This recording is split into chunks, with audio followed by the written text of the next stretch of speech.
상도 말이 아니고 표준어더라고요. 예, 모르셨죠? 예, 이 단디하라는 말은 제가 대신대학교 다닐 때 그 수련회 주제가 단디하라였었습니다. 예, 그래서 똑같은 제목을 가지고 왔습니다. 예, 안녕하십니까? 저는 54단 강철교회를 섬기고 있는 김한군종 목사입니다. 예, 만나게 되어서 반갑습니다. 네, 반갑습니다. 네. 오늘 이렇게 저를 초청해 주시고 또 강단에서 설교할 수 있도록 허락해 주신 남태섭 담임 목사님과 또 당회원 장로님들 또 서부교회 성도님들께 깊은 감사를 드립니다. 아울러 군선교를 위해서 이렇게 많은 관심과 또 물신양면으로 후원해 주심에 대해서 이 자리를 빌어서 깊은 감사를 드립니다.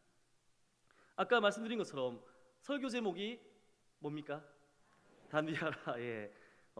아까 말씀드린 것처럼 제가 대구신학대학교 수련회 때 주제였기도 했고 계속 내리 속에 남더라고요. 그래서 이 제목을 쓰고 싶었습니다. 예. 단디라는 말은 단단히, 확실히, 제대로라는 뜻이 있죠. 한 번 사는 인생, 또 한 번 하는 신앙생활을 그저 물에 물 탄 듯, 술에 술 탄 듯 하는 것이 아니라 단디 해볼 수 있다면 얼마나 좋을까요? 예.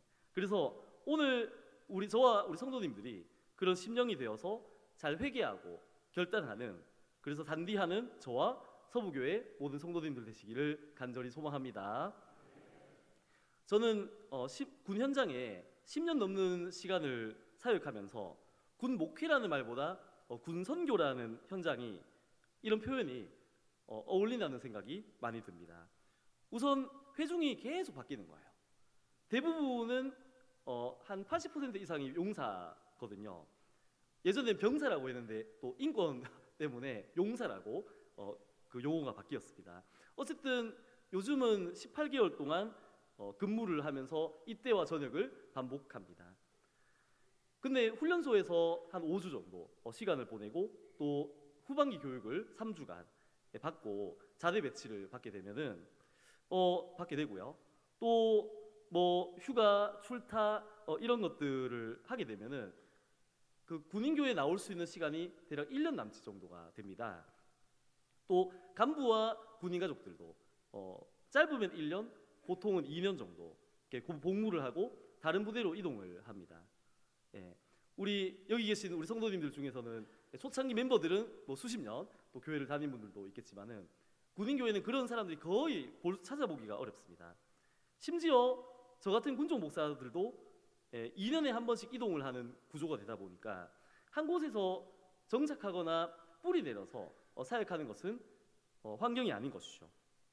계속 바뀌고 사람들이 바뀌는 대상이 되고요.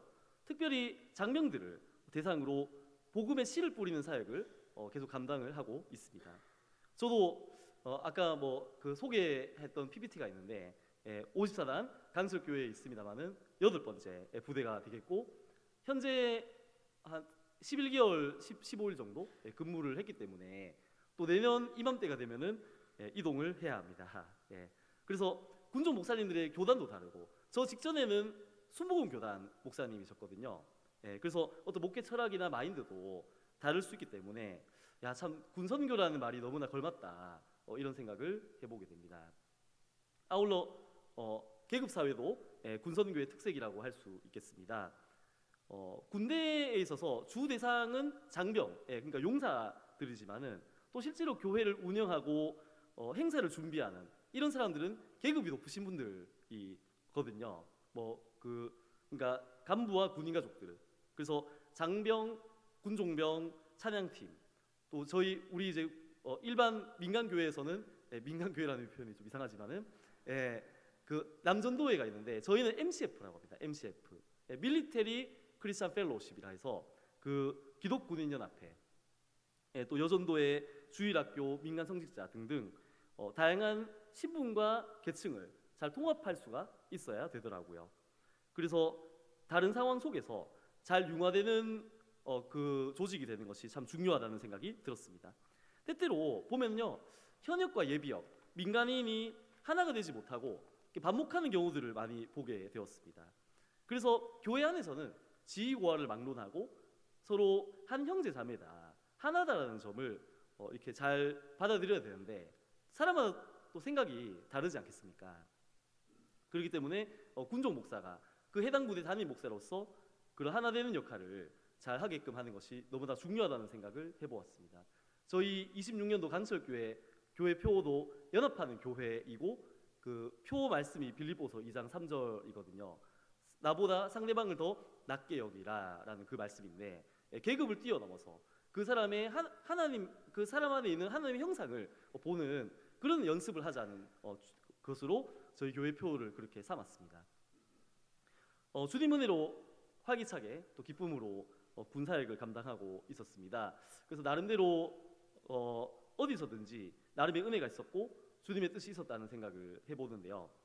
스펄전 목사님의 그 목사론이라는 책에 이런 말이 나오지 않습니까? 목사의 부르심 가운데 가장 또 중요한 표징 중에 하나가 임지라는 말이 있더라고요. 주님의 은혜로 하나님의 특별한 부르심으로 지금까지 오게 된 것 같은데요. 때때로 우리의 일과 사역 현장들을 바라볼 때 엄청 중요하고 특별한 일이 아닌 것처럼 여겨질 수 있지만 하나님은 저와 여러분을 그 현장 가운데 부르셨습니다. 오늘도 이렇게 서부교회에 제가 이렇게 오게 되었고 또 여러분들께서도 오게 된 것이 하나님의 특별한 부르심인 줄로 믿으시기 바랍니다.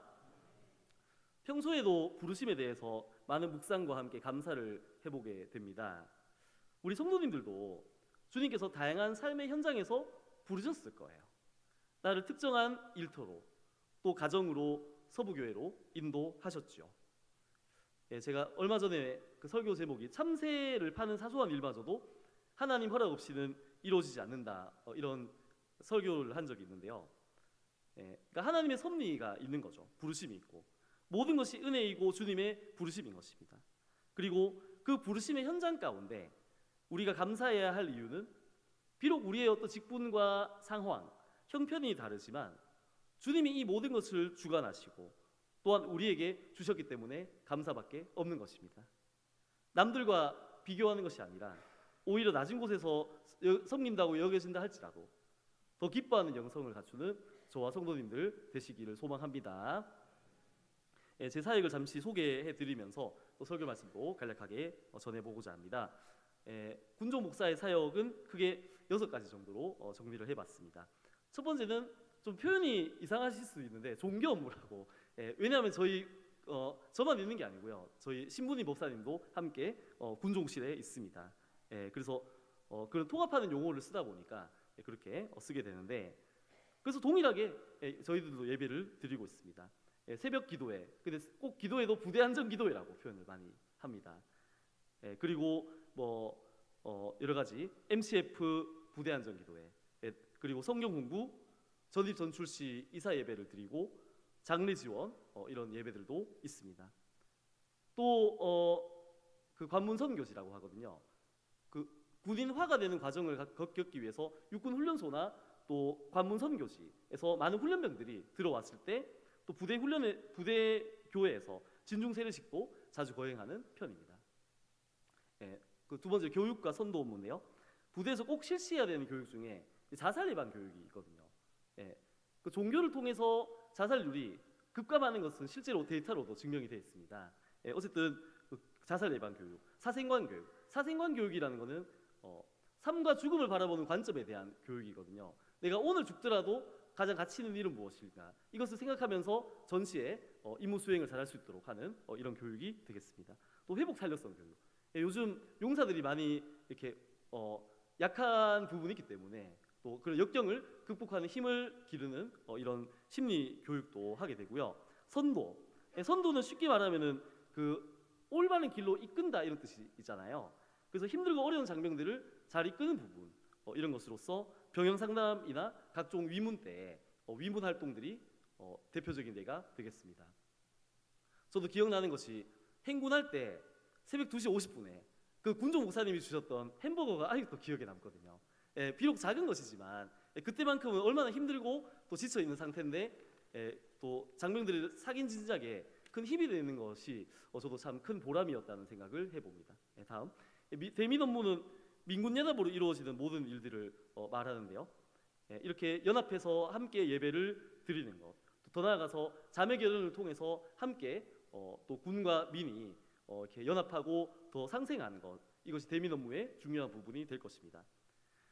그래서 대민 업무를 하면서 민군이 실제로 도움을 주고받으며 함께 더 시너지가 나는 이런 부분들을 겪기도 하는데요.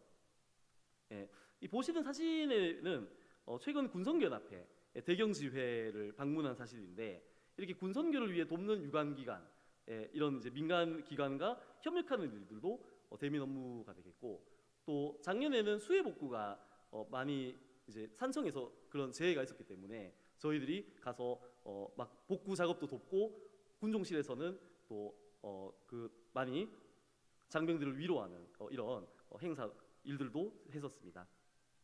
행정 업무, 기본적으로 그 군대는 행정이 없으면은 어떤 일들도 이루어지지 않는다라는 표현이 있거든요. 그래서 일단 교회 행정은 목회 계획을 수립하고 또 공동의회를 추진하고, 이러한 부분들을 이제 성도님들과 공유하며 실행위원회를 한다든지 이제 이런 부분들도 있겠습니다. 또 각종 공문 등 교회 사역에 필요한 행정 조치들을 다 도맡아하고 있고요. 군 목단 업무도 해에서 군인교회에서 함께 연합해서 또 이런 행정적인 일들도 잘 감당해서 또 군인교회 내에서 임직을 한다든지 다양한 그런 또 일들을 하고 있습니다. 그래서 부대 차원에서도 공문을 만들어서 또 이렇게 그 일들을 하고 있습니다. 마지막으로는 전시군종 활동인데, 평시만이 아니라 전시에 또 군종 장교로서 임무 수행을 하는 데 있어서 또 이렇게 그 기여하는 부분이 되겠습니다. 전투 전에 우리 장병들을 위해서 전승 기도회를 실시하고 또 신앙 상징물을 분배함으로써 종교심을 더 고취할 수 있도록 하겠고요. 그래서 이런 말이 있거든요. 포탄 속에 무신론자는 없다라는 표현이 있습니다. 그래서 그 힘든 순간에 저희들이 신앙심으로 잘 무장될 수 있도록 돕는 것이죠. 또 실제로 전쟁을 벌어지는 상황을 토대로 이렇게 훈련을 전개하기 때문에 사상자가 발생한다라는 것도 유념해서 양식 장례도 거행하고, 또 전투 피로증, 그러니까 전투를 수행하다가 인원들이 정말 힘들거나 패닉이 빠지거나 이런 상황도 생기지 않겠습니까? 그럴 때 심리 응급 처치도 하게 됩니다. 이렇게 간략하게 업무를 말씀을 드렸고요. 군사역을 하면서 참 보람도 되고 군복무가 이루어지는 것을 정말 많이 목도를 하거든요. 근데 단순히 어떤 목회 업무만 있는 것이 아니기 때문에, 정말 이 급변하는 현장이 있기 때문에 계속해서 느끼는 것은 나는 군선교사다라는 그 생각, 정체성을 강하게 갖게 됩니다. 아까는 이제 세례식 장면이 있었는데 뭐 일반적인 세례일 수도 있겠지만 그 중에 제가 기억에 남는 것이 저 중간에 있는 사진, 한 중대장이 이제 세례를 받은 장면이 되겠습니다. 원래는 교회를 안 다녔었는데 여자친구 때문에 이제 교회를 다니게 되고 예수님을 영접하게 됐거든요. 그래서 나중에 세례를 이제 부활절을 맞이해서 이렇게 받게 되는데, 많은 장병들, 용사들을 세례 준 적은 많았는데 간부를 또 이렇게 세례를 줬던 것이 제 기억이 좀 많이 남아가지고 또 이렇게 사진을 가지고 오게 되었습니다. 네, 어쨌든 군대에서 늘 군복을 입어야 되잖아요. 또 상하관계, 또 동료들과도 잘 지낼 수 있어야 합니다. 또 그들의 기쁨과 슬픔에 함께 동참을 하고 같은 유니폼을 입으며 부대에서 이렇게 호흡을 하게 되는데요. 아까 말씀드린 것처럼 신부님 법사님과도 관계를 형성하고, 그러니까 보통 부대에 신부님 법사님하고 같이 이렇게 다니는 경우는 TV에나 볼 수 있는 법한 일인데, 저희는 매주 이렇게 티타임하고 모이거든요. 그럼 참 이상할 때가 있어요. 이게 뭘까? 그러니까 이게 군 목회라는 말보다 군선교 현장이라는 것이 현장에 있는 사람으로서 되게 와닿거든요. 그리고 좀 안타까운 말씀인데, 기천물 다 합해도 무교를 못 이기는 현재 상황입니다. 그래서 저희끼리 하는 말로는 기천물이 힘을 합해야 된다, 이런 좀 우스운 말까지 있습니다.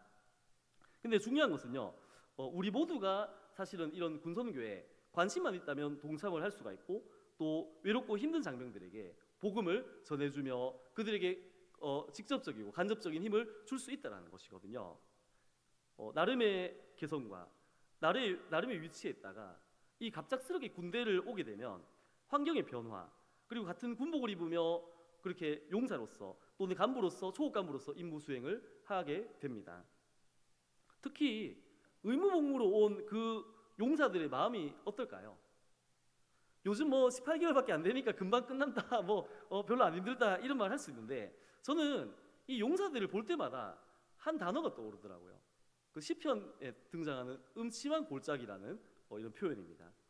그래서 그들의 정말 그 외롭고 힘든 정말 나가고만 싶은 그 갇혀 있는 그들을 위해서 복음 한 스푼을 주게 될 때, 특별히 그들의 인생 국면에는 하나님을 만나는 일들이 많이 이루어진다는 것입니다. 저는 그 현장을 계속 지켜보면서 복음의 황금어장이라는 말이 있잖아요. 정말 뼈저리게 동의를 하게 돼요.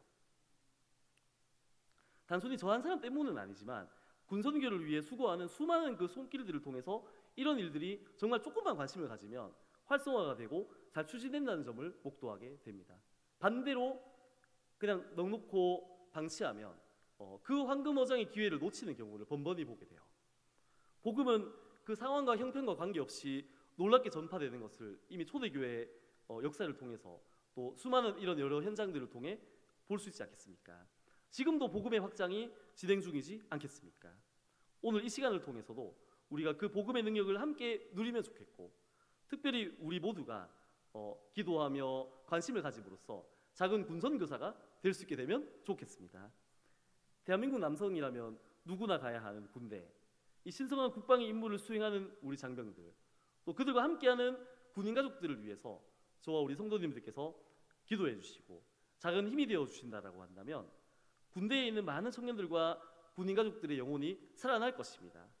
결국 우리 대한민국의 복음의 물결이 더욱 차오르게 될 줄로 믿습니다. 이렇게 군선교를 할 때마다 큰 보람과 감사함을 느끼고 때로는 많은 일들을 했음에 뿌듯하기도 하였습니다. 우리 다음 슬라이드 가능하면 보여주시면 좋겠습니다. 여기는 이제 6.25 상기 기독장병 구국성회인데요. 평균적으로 한 10,000명 정도의 장병들이 여기 참여를 합니다. 6개 공군 해병대가 나와가지고 막 찬양을 하고, 특별히 저는 좀 감동받는 게 해병대 박수 칠 때 정말 막 이렇게 치는데 너무 그 형형색색깔 이 현장들이 참 다채롭고 은혜가 되더라고요. 그 수만 명의 장병들이 막 회개하며 기도하고 하나님을 경배할 때 이를 통해서 나라가 살아나는 역사가 일어나겠구나 이런 생각이 막 듭니다. 그리고 지금 두 번째 사진에는 좀 사소해 보일 수 있지만은 결혼 축제라고 최근에 그 오사리 기도원에서 또 이렇게 민간 교회가 다 전국에서 올라와서 그 장병들이 전역하고 또 교회를 잘 찾을 수 있도록 하는 행사가 있습니다. 저 한 형제는 원래 교회를 안 다녔어요. 근데 여단장님이 그 안수 집사님이셔가지고 그냥 가봐라 해가지고 갔던 인원인데 또 이렇게 예수님을 영접하고 또 이제 교회로 파송하는 이런 현장을 이제 볼 수가 있겠습니다. 이렇게 만민이 주께 경배하는 정말 이런 뜨거운 현장들을 볼 수가 있는 것이죠. 이렇게 참 다 담지도 못했지만은 군인교회를 섬기면서 제가 8번째 부대에 있었을 때 있잖아요. 그래서 2곳 교회를 건축할 수 있었고, 때로는 무너지고 침체된 교회 분위기를 다시 일으킬 수 있는 이런 뜻깊은 자리도 목도하곤 했었습니다. 그래서 제가 전이 봤을 때 어느 군인교회에는 수요일날 2명 나오더라고요. 근데 전출 갈 때 20명 정도 이렇게 예배 인원이 는 걸 보면서 참 뿌듯함도 느꼈습니다. 부대에 있으면서 참 이런저런 일들이 많이 있었는데 주님의 은혜로 잘 감당할 수 있었고요. 또 군대에서 진급이라는 것이 참 피부에 와닿는 그런 문제라는 것도 느끼곤 합니다. 저희 군종 장교들도 그 군인사법에 의해서 그런 이제 동일하게 적용을 받는데, 저 같은 경우에는 원래 동기가 20명 있었거든요. 근데 지금은 7명의 동기들만 남아있는 상황이기도 합니다. 근데 군 생활을 하는 와중에 문득 떠오르는 말씀이 제 뇌리를 강타하였습니다. 그 말씀이 바로 마태복음 7장 22에서 23절 말씀인데요. 우리가 함께 합독해 볼 수 있으면 좋겠습니다. 시작. 우리가 주의 이름으로 선지자 노릇하며 주의 이름으로 귀신을 쫓아내며 주의 이름으로 많은 권능을 행하지 아니하였나이까 하리니, 그때 내가 그들에게 밝히 말하되 내가 너희를 도무지 알지 못하니 불법을 행하는 자들아 내게서 떠나가라 하리라. 아멘.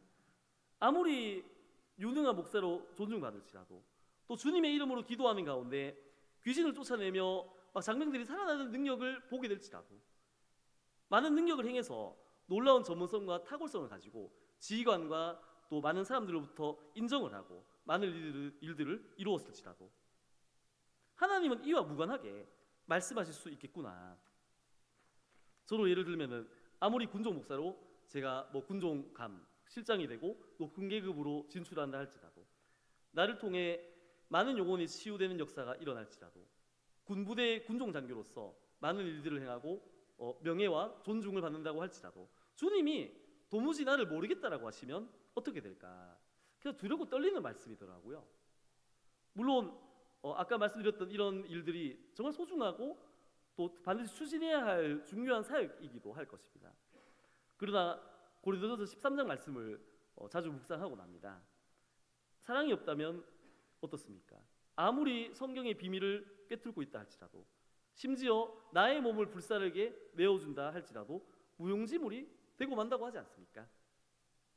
내가 아무리 사람들에게 존경과 흠모를 받는다 해도 주님이 모르신다고 하면 가장 실패한 인생이겠구나라는 것을 느낍니다. 이런 점을 어느 순간부터 묵상하게 되더라고요. 우리 여러분의 삶에도 한번 접목해보고 질문해보시면 좋을 것 같습니다. 중요한 점은 주님이 저와 여러분을 기억하는 인생이어야 한다는 사실입니다. 하루를 살아도 믿음의 사람들과 같이 하나님의 계수함을 입는 삶이 될 수 있다면 어떨까요? 그 무엇보다 최상의 복이 임재하는 것입니다. 그러나 아무리 많은 일들을 이룩했을지라도 창세기 4장에 등장하는 가인의 우성과 같이 신앙이 없다면 그들의 날들은 계수함을 입지 못하지 않습니까? 우리 모두 믿음의 사람들이 되어서 하나님의 기억하심이 있고 하나님의 계수함을 입는 그런 인생들 되시기를 주님의 이름으로 간절히 소망합니다. 그래서 우리는 예수님의 사랑을 깊이 깨닫고 그 사랑의 확신 속에서 신앙생활을 해야 할 것입니다. 이렇게 두렵고 떨림으로 우리의 구원을 이루라라는 그 말씀은 때때로 우리에게 부담으로 다가올 수가 있을 것입니다. 그러나 이것은 신앙생활에 대한 깊은 오해이기도 한 것이거든요. 물론 때때로는 우리가 억지로 순종해야 할 필요도 있겠지만 기본적으로 예수님은 우리를 그 누구보다 뜨겁게 사랑하며 감당할 수 있는 일만 부여하시는 것이죠. 하늘을 두루마리 삼고 바다를 먹물 삼아도 그 크신 사랑을 다 기록할 수 없다라고 하지 않습니까? 정말 가늠조차 하기 힘든 그 엄청난 사랑이고 그렇게 우리를 날마다 바라보고 계십니다. 로마서 5장 8절에 말씀하죠. 읽어보면 우리가 아직 죄인 되었을 때에 그리스도께서 우리를 죽으심으로 하나님께서 우리에게 대한 자기의 사랑을 확증하셨느니라. 믿으시죠? 그냥 사랑하니까 네 사랑한데 이렇게 그냥 말씀만 하신 것이 아니라 확실한 증거를 십자가를 지시고 부활하심으로써 우리에게 말씀을 해주십니다. 내가 너희들을 목숨을 다해서 사랑하고 이것을 몸소 보여주고 있다. 그래서 우리는 기본적인 삶의 태도가 그 사랑에 흠뻑 빠져 살아야 되거든요. 물론 이 예수님께서 그 십자가의 사명의 길을 나아가실 때 눈물 없이는 갈 수 없는 길이었긴 했지만 그 예수님도 세상이 감당할 수 없는 줄 수 없는 기쁨으로 충만하셨습니다. 왜 그렇습니까? 하나님과 동행하셨기 때문에 그렇고 그 사랑이 있었기 때문에 그럴 것입니다. 그 놀라운 기쁨을 우리에게도 주고자 하시는 예수님이신 거죠. 믿음과 용서를 입은 사람들에게 드러나는 가장 중요하고 기본적인 현상이 무엇입니까? 바로 마음의 평안과 솟구치는 기쁨입니다. 세상이 줄 수 없지만 주님 주시는 기쁨인 거죠. 스데반이 순교할 때 그 얼굴에 빛이 맺고 돌에 맞아서 목숨을 앗아가는 정말 그 핍박의 와중에도 죄악에 빠진 영혼들을 위해 기도하며 웃을 수 있는 힘이 있었던 것입니다. 이러한 힘이 저와 우리 성도님들에게도 있다면 어떻습니까? 우리가 그 사랑의 확신을 품는 가운데 소위 단디 할 수 있을 것입니다. 기약 믿는다면 우리가 대충 믿는 것이 아니라 그 단디 믿어야 되지 않겠습니까? 혹여나 성전뜰만 밟고 돌아가는 심령이 있다라고 한다면 혹시 있다면 결단해 보면 좋겠습니다. 굿뉴스, 복음이 저와 여러분의 삶에 강타할 수 있는 삶이 되어지기를 바랍니다. 오늘 잠깐의 시간이지만 우리 심령에 주님 주시는 그 마음으로 충만한 기도의 사람, 말씀의 사람으로 드러날 수 있게 되기를 소망합니다. 그러나 안타깝게도 슬라이드 있을까요? 오랜 신앙생활을 영위했음에도 불구하고 믿음 따로 신앙 따로인 이런 어떤 삼따로인 따로국밥식 신앙을 왕왕 보기도 합니다. 단적인 예를 들면은 우리는 하나님의 성전이며 그리스도의 몸임을 믿으시나요? 네, 근데 교회에서 이미 한 몸이 된 믿음의 사람들이 서로 좀 의견이 다르다고 해서 싸우거나 편을 가르는 일들, 사실 정말 일어나서는 안 될 일이거든요. 또한 우리가 그리스도인이라면 그리스도인으로서의 빛과 소금의 사명, 너희는 세상의 빛과 소금이다라고 했잖아요. 그럼 그 사명을 감당함이 마땅할 것입니다. 그러나 그 반대 일들을 우리가 보고는 하거든요. 이것이 뭡니까? 다음 슬라이드 보면요, 신앙의 이중성에 대한 부분입니다. 그래서 예를 들면은 교회에서는 천사인데 부대에서는 호랑이가 되는 이런 지휘관이나 주요 지기자, 실무자들을 보곤 합니다. 그러면 솔직히 그 사람 때문에 그 교회 다니는 거 아는데 교회 가기 싫어지는 이런 상황이 생기는 거예요. 한 번은 뭐 이게 적절한 예인지도 모르겠는데 아까 말씀드린 MCF, 그러니까 기독군인연합회, 그렇게 조찬기도회 시간에 디도서를 설교한 적이 있었습니다. 초반부터 힘든 난이도의 사역지에서 고생을 했던 디도를 바울이 격려하는 가운데 행복을 주는 사람이었던 두기고를 그레데 섬에 보냅니다. 여기서 두기고라는 이름 뜻은 행복을 주는 사람이거든요. 그러면서 제가 이제 도전했던 것은, 여러분은 그 속한 조직에서 행복을 주는 사람입니까? 아니면 복음과 삶의 이중성으로 인해서 복음을 혹여나 가로막고 있는 사람은 아닙니까? 라는 설교를 한 적이 있습니다. 설교 끝나고 조찬을 먹는데 한 여단장님께서, 지휘관께서 웃으면서 이렇게 자기 고백을 하시더라고요. 아, 진짜 얼마나 찔리는지 모르겠습니다. 어제도 엄청 깨고 왔다고 그러면서 자기도 이제 되도록이면 부대에서 화내지 않고 부하들을 예수님의 사랑으로 잘 대해줘야 되겠다, 이런 고백을 들었습니다. 앞으로도 잘하셔야 되는데 모르겠어요. 아무튼 우리가 포기하지 않는다면 여전히 희망이 있을 것입니다. 왜냐하면 하나님의 말씀은 살아 역사하시고 우리 심령에 임재하실 것이기 때문입니다. 심히 마른 뼈도 살리시는 그 말씀에 우리가 접촉이 될 수 있다면, 혹시 우리 안에 내재되어 있는 이런 신앙의 이중성의 문제가 있을지라도 반드시 해결될 줄로 믿습니다.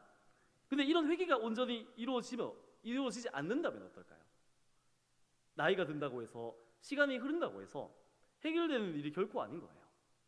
30대에 회개하지 않고 지낸다면 50대가 될지라도, 아니 저와 여러분의 육신의 삶이 마감한다고 할지라도 신앙은 그저 걸을 수 있고 도리어 퇴보할 수 있습니다. 그러면 신앙생활을 오래 했지만 외적 자세만 남아있게 되고 악한 열매만이 삶의 현장에 덩그러니 남게 될 수 있는 거예요. 고린도전서 3장 1절과 2절에도 그 점을 짚어주고 있습니다. 한 목소리를 합독해 볼까요? 1절이죠. 함께 시작. 형제들아, 내가 신령한 자들을 대함과 같이 너희들을 말할 수 없어서 육신에 속한 자 곧 그리스도 안에서 어린아이들을 대함과 같이 하노라. 내가 너희를 저주로 먹이고 밥을 아니하였노니 이는 너희가 감당하지 못하였음이거니와 지금도 못하리라. 만일 당시 이 고린도 교인들이 장성한 분량에 이르렀더라면 얼마든지 강하게 말씀을 전하고 또 사도 바울이 그들을 굳건히 세울 수가 있었을 거예요. 그러나 육신에 속한 그리스도인이라 되어 있죠. 참 이게 매칭이 잘 안 되는데 도저히 그런 것들을 감당할 수 없다라는 것을 바울이 직감하고 영적 진단을 내리고 있죠. 그러니까 그들의 수준이 어떻습니까? 그리스도 안에서 어린아이들과 같다. 그런 그 어린아이 신앙을 벗어나지를 못하고 있더라는 것입니다. 우리가 예수님 믿으면 구원받죠. 근데 이렇게 계속 신앙이 성장하지 못하고 그것이 이어지게 된다면 어떻겠습니까? 성장하지 못하는 그리스도인은 결코 하나님의 원하심이나 목적이 아닐 것입니다. 다시 말해서 구원받은 백성이지만 주님 마음을 아프게 해드리는 아픈 손가락과 같은 그런 사람이 될 따름인 것이죠. 그리고 뭐라 말씀합니까? 지금도 못하리라. 이 구절을 보면서 회개하지 않으면 아무리 시간이 흘러도 내가 나이가 들어도 여전히 못하겠구나. 그것을 깨닫게 됩니다. 그렇다면 우리는 어떤 신앙으로 나아가면 좋을까요? 회개로 나아가면 성령의 풍성한 열매를 누릴 수 있게 되는 것입니다. 마태복음 3장 오늘 본문 말씀이잖아요. 아주 그 짧은 말씀인데, 그러므로 회개에 합당한 열매를 맺고라고 했죠. 그러실 때 그 열매가 구체적으로 어떤 열매가 되겠습니까? 바로 여기에서 보이는 어떤 사랑과 희락, 화평, 오래 참음, 자비와 양선, 충성과 온유와 절제와 같은 이런 성령의 열매가 드러나게 되는 것입니다. 회개하고 성장하는 그리스도인으로 나아갈 때 첫 번째로 확실하게 깨닫게 되는 것입니다. 바로 뭡니까? 죄와 사망의 법에서 생명의 법으로 나아가게 된다는 것을 말입니다. 믿으시죠? 본래 죄로 난 우리는 죄로 인해서 골몰하고 또 사망의 법이 나를 지배하는 그런 인생이었을 거예요. 그리고 여전히 우리 가운데 이런 유혹과 핍박은 끊임없이 우리를 사로잡고 넘어뜨리고자 합니다. 오늘 소요리 문답 주일 예배 때 13문을 함께 성도님들과 나누었는데 인간은 철저한 죄인이라는 것을 이제 얘기 나눴거든요. 여전히 우리 가운데 이런 유혹과 핍박이 우리를 사로잡고자 합니다. 그러나 생명의 법은 뭡니까? 바로 회개를 통해서 육신의 소욕이 아니라 성령님이 저와 여러분을 지배하는 것입니다. 바로 이것이 성령 충만이고 성령님이 이끄는 삶이 되는 것이죠. 이것을 우리가 반드시 바라며 추구해야 하는 것입니다.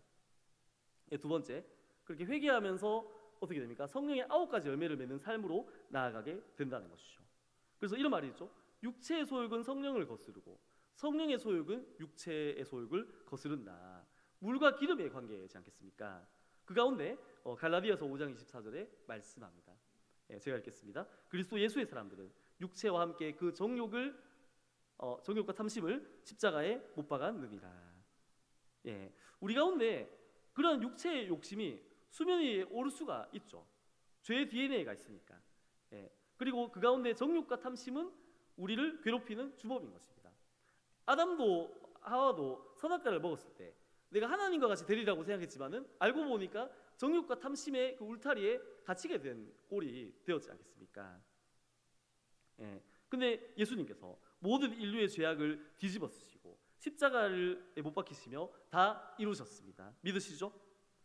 여기서 우리도 그 십자가의 자리에 나아갈 수 있게 되는 것입니다. 바로 뭡니까? 회개의 자리를 통해서 그 예수님의 십자가를 붙들 때 그렇게 된다는 것이죠. 이를 외적으로 드러내는 일이 세례다. 그래서 저는 세례를 굉장히 또 소중하게 여기고 또 한 번 세례교인은 영원한 기독교인이라는 것을 얘기하면서 군인교회 다닐 것을 늘 강조하고 있는데요. 세례를 베풀고 제자 삼는 것은 예수님께서 믿는 우리에게 주신 지상 사명이 되는 것입니다. 세례를 받고 예수님을 구원자로 고백한 우리는 모두 갈라디아서 5장 24절의 말씀과 같이 그 정욕과 탐심을 십자가에 못 박으며 그리스도의 사람으로 빛과 소금의 사명자로 드러나게 되시기를 소망합니다. 마지막으로 날마다 죄와 싸우며 말씀에 순종하는 삶이 되어집니다. 날마다 싸운다는 것은 이게 영적 전쟁이 있다는 거잖아요. 우리는 영적 세계에 대한 기본적인 이해가 있을 것입니다. 신앙은 전쟁입니다. 어떤 전쟁입니까? 바로 하나님 나라와 이 세상의 공중권세자 마귀의 세력과의 전쟁인 것이죠. 그럴 때 우리는 어떻게 해야 하겠습니까? 그러므로 너희는 하나님의 전신갑주를 입으라. 그래서 간략하게 말씀을 드리면요. 다음 슬라이드. 좀 귀엽게 보이는데 맨 먼저 검은 뭡니까? 하나님의 말씀이죠. 그래서 우리가 그 죽이 되든 밥이 되든 말씀을 항상 붙들고 살아야 된다라는 것이죠. 말씀을 읽고 듣고 연구하고 순종하며 특별히 암송하는 것. 참 암송이 저도 참 큰 은혜가 되더라고요. 그럴 때 내 영혼에 그 아루 새겨지고 승리할 수 있는 힘을 얻게 되는 것을 느낍니다. 말씀으로 마귀를 물리치신 예수님처럼 우리도 마귀의 괴계를 능히 간파하고 물리칠 수 있습니다. 이러한 진리의 말씀을 우리가 잘 받들며 사용해야 할 줄로 믿습니다. 둘째로 구원의 투구는 뭡니까? 바로 하나님의 자녀다라는 분명한 정체성인 것입니다. 정체성이 무너지면 우리의 구원은 불안하고 결국 마귀의 속임과 참소에 넘어가기 마련입니다. 그러나 누가 뭐라 해도 나는 하나님의 자녀이고 나를 끝까지 사랑하시는 하나님이 계시다. 이런 확신을 가질 때 보호함을 입을 수 있는 것입니다. 그리고 의의 흉배, 호심경, 믿을 때 베푸시는 하나님의 의죠. 그래서 이신칭의를 뜻하면서 동시에 말씀에 순종하는 의도 포함이 됩니다. 의로움. 아무리 의롭다 칭함을 받을지라도 그것이 삶의 국면에서 우리가 드러나지 않는다면 야고보서에도 잘 말씀하죠. 그럼 결국 괴리감을 느낄 수 있게 되지 않겠습니까? 자칫 방종하는 신앙이 될 우려도 있는 것입니다. 그렇기 때문에 우리가 내가 하나님의 자녀다라는, 그래서 믿는 자에게 의롭다 하신 그 하나님의 그 말씀을 붙드는 가운데 말씀에 대한 적용, 그 순종의 의를 구축하는 일에 우리가 게을리하지 않아야 하는 것이죠. 요즘 야고보서 말씀을 강해한 다음에 지금은 그 저희 군인교회에서 잠언 말씀을 또 이렇게 새벽마다 전거하고 있는데요. 안다라는 것이 결국은 우리가 응용할 수 있는 능력까지 되어지는 것이 안다라고 하더라고요. 그래서 군인이 반복 숙달을 해서 실력을 키우고 임무를 수행하는 것처럼 우리도 그리스도의 군사로서 이런 실력을 키우는 가운데 지속적인 순종과 적용을 해볼 수 있는 우리가 되어질 수 있기를 소망합니다. 허리에는 뭡니까? 진리의 허리띠를 착용해야 된다. 허리띠는 바지가 흐르지 않고 또 몸의 균형을 잡아주는 역할을 하잖아요. 바로 내 삶의 기준입니다. 기독교 세계관, 이런 말씀에 대한 기준이 분명하다면 우리는 신앙을 건강하게 갖출 수 있고 기준을 세울 수 있습니다. 그러나 진리의 허리띠가 없다면 아까 서두에 말씀드린 것처럼 물에 물 탄 듯 술에 술 탄 듯 살아갈 수밖에 없는 거죠. 진리가 있어도 좋고 없어도 좋다. 진리의 허리띠가 그래서 중요한 것이고요. 2개 남았습니다. 믿음의 방패. 그래서 마귀의 핍박과 유혹의 화살로부터 지켜주는 방어의 역할을 해줍니다. 전쟁에서 공격 작전도 중요하겠지만은 방어 작전도 못지않게 중요하거든요. 그 이유는 마귀는 우리의 취약한 점을 누구보다 잘 알고 그 급소를 파고들려고 하기 때문입니다. 그럴 때 믿음은 한마디로 보이는 것으로만 행하는 것이 아니라 보이진 않지만 반드시 우리를 지키시고 우리를 인도하시는 하나님을 믿음으로써 행하는 것이 그 믿음이거든요. 바로 성경적 믿음의 원리가 그런 것입니다. 그렇게 하나님을 믿고 나아갈 때 이 악하고 음란한 시대 속에서 우리가 보호함을 입고 마귀의 괴계를 간파하며 나아갈 수 있는 것입니다. 그래서 여호와는 저와 여러분의 방패가 되어지시는 줄로 믿습니다. 마지막으로 평안의 신발인데요. 이는 우리가 주변으로부터 땅 끝까지 이르러 주님의 증인이 되어야 할 중요성을 부각해 줍니다. 아무리 잘 무장했더라도 전투화를 착용하지 않고 전장에 나간다면 맨발이 되다면 어떻겠습니까? 앞으로 나갈 수 없는 거예요. 우리가 아무리 믿음 좋고 잘 무장이 되어 있다 할지라도 복음을 전하지 않는다는 것은 마치 신발을 신지 않고 전장에 나온 군인과 같은 것입니다. 복음을 전하면 너무나 중요하고 주님이 우리에게 주신 지상 사명이기도 한 것입니다. 아이고 내가 완벽하지 못해가지고 이거 전하다가 오히려 좀 이상해지는 거 아니야? 그런 게 아니라 우리가 항상 그 정체성을 강력하게 붙들고 때를 얻든지 못 얻든지 복음을 전하는 일에 우리가 꼭 주력해야 하는 것입니다. 꼭 여러분 이런 마음을 가지시면 좋겠어요. 나를 통해서 전 세계 사람들이 예수님을 믿었으면 좋겠다라는 마음을 꼭 가지고 증거하시기를 바랍니다. 그래도 우리가 하나님 나라를 지키고 확장하는 사람이 될 수 있을 것입니다. 결론적으로 말해서요, 실천과 회개의 삶이 되어야 할 것입니다.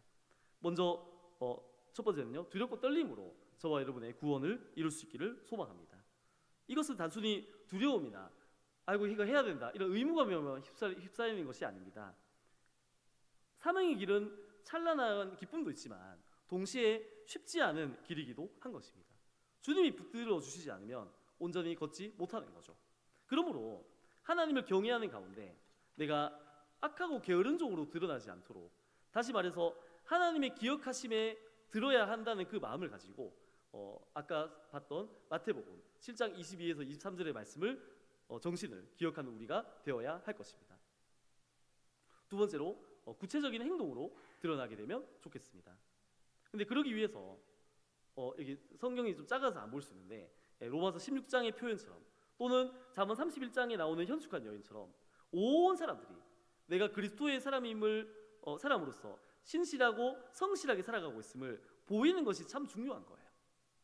이는 행함으로 구원에 이른다라는 잘못된 구원론이 아니고 주님의 은혜가 너무 감사하기 때문에 자연스럽게 어떻습니까? 우리가 그 어떤 사람도 사랑하고 남다른 성경적인 가치관으로 살게 된다는 그런 것이죠. 안타깝게도 많은 사람들이 선한 데는 밀어나고 악한 데는 발 빠른 것을 볼 수 있습니다. 이것이 세상의 풍조인 거예요. 그러다 예수님이 우리 마음에 임재하시면 어떻습니까?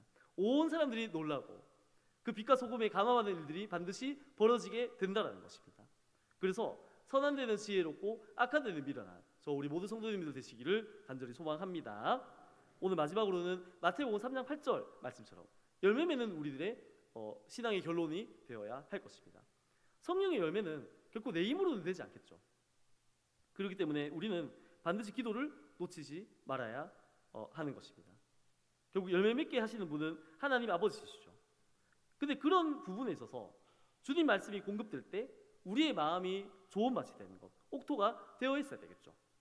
그러기 위해서 묵은 땅을 기경하고 회개하는 이런 작업이 필수적인 것입니다.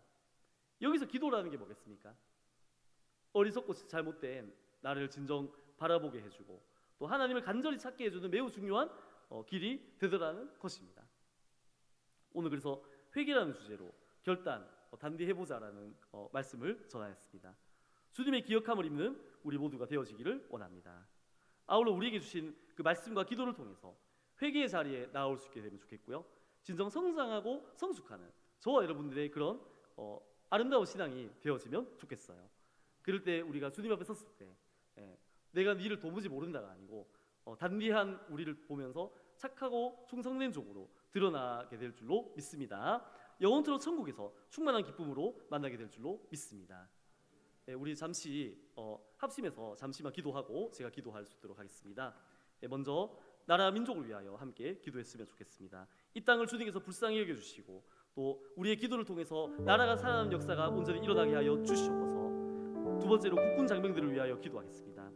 우리 54단을 비롯하여서 우리 이작사 또 육해공군 해병대를 위해서 함께 기도하며 또 우리 군부대를 통해서 이 나라가 더욱 안전하고 또 국방이 튼튼한 이 나라가 되게 하여 주시옵소서. 마지막으로 저 여러분 자신을 위하여 기도하면 좋겠습니다. 회개하는 내 자신이 되기를 원합니다. 이 말씀을 온전히 마음 가운데 심으며 30배, 60배, 100배의 결실을 맺는 성령의 사람들이 되게 하여 주시옵소서. 다 함께 합심해서 목소리 내어 잠시 기도하도록 하겠습니다. 하나님 아버지 감사합니다. 주님 오늘 구국 기도회를 또 예배를 드리게 하시니 감사를 드립니다. 주님 먼저 나라 민족을 위하여 기도 올려드립니다. 주님 우리의 기도를 통해서 이 땅이 온전히 살아날 줄로 믿습니다. 아버지 깨어진 가정이 회복되게 하여 주시옵시고 깨어진 부서가 온전히 회복될 수 있도록 역사하여 주시옵소서. 주님 이 땅 가운데 복음의 능력이 온전히 임재하기를 간절히 원합니다. 우리의 기도가 온전히 통해서 또 우리의 순종을 통해서 놀라운 회복 역사가 일어나게 하여 주시옵소서. 하나님 군부대를 위하여 기도합니다. 아버지 우리 54단을 붙들어 주시고 대국 영국을 지키는 강한 힘이 되게 하여 주시옵시고 우리 이 작사와 또 육해공군 해병대 가운데 주님 함께하여 주시고 또 우리의 모든 부대 가운데 하나님의 은혜가 넘치게 하여 주시옵소서. 아버지 군인교회 가운데 주님 함께하여 주시고 또 복음의 왕성하게 증거되는 현장이 되게 하여 주시옵시고 아버지 그래서 이 나라와 이 땅을 지킬 수 있는 우리 국민의 군대를 거듭날 수 있도록 도와주시옵소서. 아버지 우리 오직 회개하기로 합니다. 아버지 말씀 가운데 우리가 임재하게 하여 주시고 늘 하나님의 은혜가 넘칠 수 있는 우리들 회개하는 신앙생활이 될 수 있도록 역사하여 주시옵소서. 하나님 아버지 오늘 이렇게 구국 예배로 함께 예배를 드릴 수 있도록 이끄심에 감사를 드립니다.